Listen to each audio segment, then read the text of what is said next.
Per la prima volta un siciliano presidente della Repubblica. L'Ars approva un mutuo di chiassai di 1,7 miliardi di euro. Addio ferribotto, i treni si fermano in Calabria. L'ISIS amminazza l'attacco missilistico alla Sicilia. Benedica a tutti, vediamo insieme a ciò che succede nelle ultime 2 settimane. Cominciamo con un fatto storico per la Sicilia.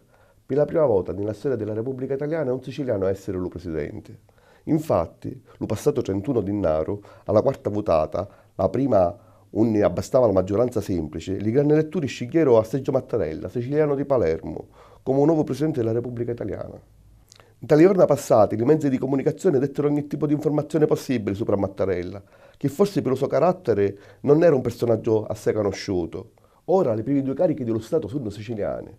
Lo presidente dello Senato, infatti, è lo siciliano Piero Grasso, ma non sappiamo se questo può servire, non per ottenere sape quale privilegi, ma semplicemente per fare rispettare i diritti costituzionali delle siciliane, spesso scarpesati con la complicità di alcuni politici nostrali. Tassi IRAP e IRPEF ai massimi livelli per tutti i cittadini siciliani e i suoi discendenti nei prossimi decenni. E questa è la conseguenza concreta di un mutuo di chiassai di 1,7 miliardi di euro che la regione siciliana ha deciso di contraire lo passato 29 di Naro per poter pagare le spese sanitarie. Solo 37 li vota a favore. L'opposizione lasciò l'aula e il numero legale per poter votare si accansava a stento. È vero che la regione avanza un sacco di denari dello Stato italiano, ma il governo e il Parlamento siciliano pare che preferiscono indebitarsi assai invece di cercare di riscuotere i suoi crediti. Lo passato 2 di febbraio le ferrovie dello Stato presentarono ai sindacati un piano che non prevede che un treno tra Sicilia e continente, con l'eccezione per comora di 2 notturni per Roma. Secondo i sindacati, questa decisione la pigliò il Ministero dei Trasporti lo passato 23 di dicembre, quando tagliò il finanziamento per la traversata dello Stretto, ma la regione non ne sapeva niente.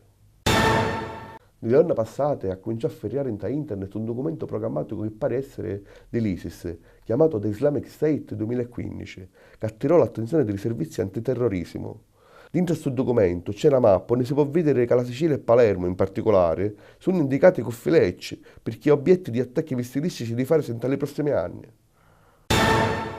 Lo grande fisico siciliano Ettore Majorana non si ammazzò nel 1938 il tanno di l'operoscafo Palermo-Napoli, ma si iniziò a vivere prima all'Argentina e dopo in Venezuela. Il mistero della sua scomparsa, che portò Leonardo Sciascia a scrivere un libro, pare trovare la soluzione grazie alla fotografia che Francesco Fasani, meccanico di macchine emigrato in Venezuela, si fece nel 1955 con un certo signore Bini, che poi un amico suo ci disse essere proprio Ettore Majorana.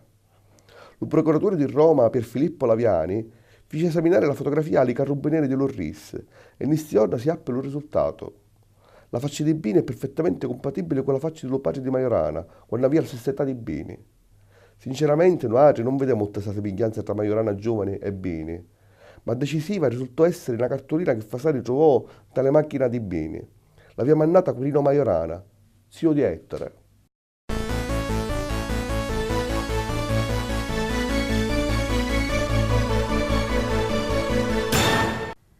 Bendica a tutti. Tennis. Dopo 56 anni, 2 italiani tornano a vincere il doppio in un torneo di Lugranni Slam. Simone Bolelli e Fabio Fognini, lo passato 31 di Innaru, vincerono il doppio di Australian Open. Nel 1959, Nicola Pietrangeli e Orlando Sirola avevano vinto il doppio al Roland Garros. Football americano. Lo 1 di febbraio si tiene a Glendale in Arizona l'evento più importante dello sport americano, lo Super Bowl, la finale dello campionato professionistico degli Stati Uniti, che quest'anno arrivò alla 49esima edizione. Gli New England Patriots vincero agli Seattle Seahawks per 28-24. Nello giro di febbraio passato è disponibile nella rete un nuovo video live della canzone di Mario Venuti, Passava Cannalora, dell'album Il tramonto dell'Occidente, registrato a Catania lo passato 18 dicembre con Francesco Bianconi e Caballà. Vediamolo insieme. Io propongo la cittadinanza onoraria per Bianconi con questo bel Le chiavi della città.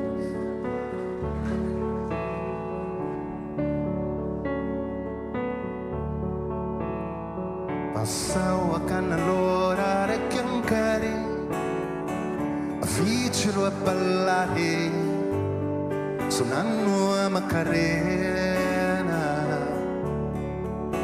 i carusi immensa fuda sta su cotonu, e i maggi caivano.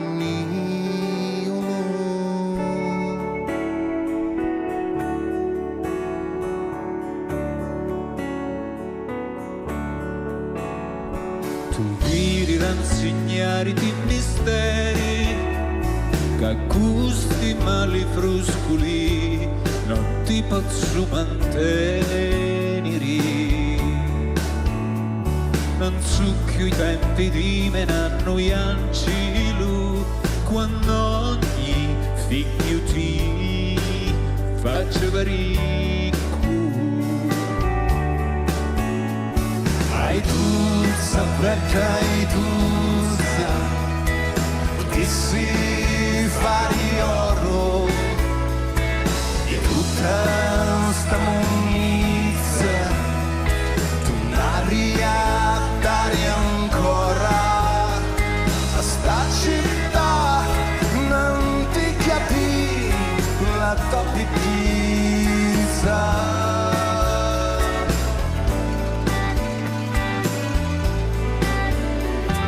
Stanno dici soldi non ce n'era, i fuochi lo poco, alla fine manco finiscero. Sti ciri sopra i spabbi quando pisano, io sai la croce ma sarà puttanare. Hai tu perché tu ti si fare oro di tutta sta munizia, tu n'aria dare ancora a sta città, non ti capi la tua pizza.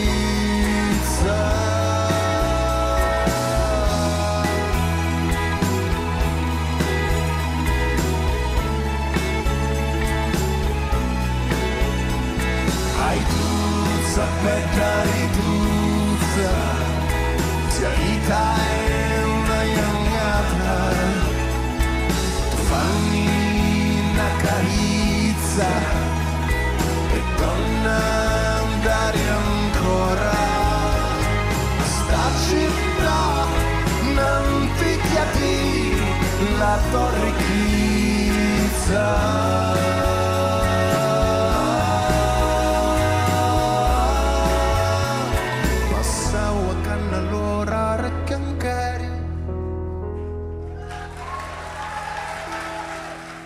Francesco Bianconi, Caballà. Grazie. Benvenuti, grazie. Ciao. Ciao.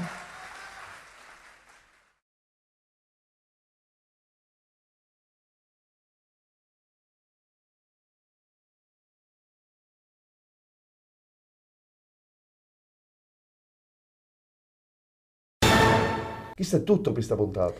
Ni vediamo alla prossima. Salutiamo. Salutiamo!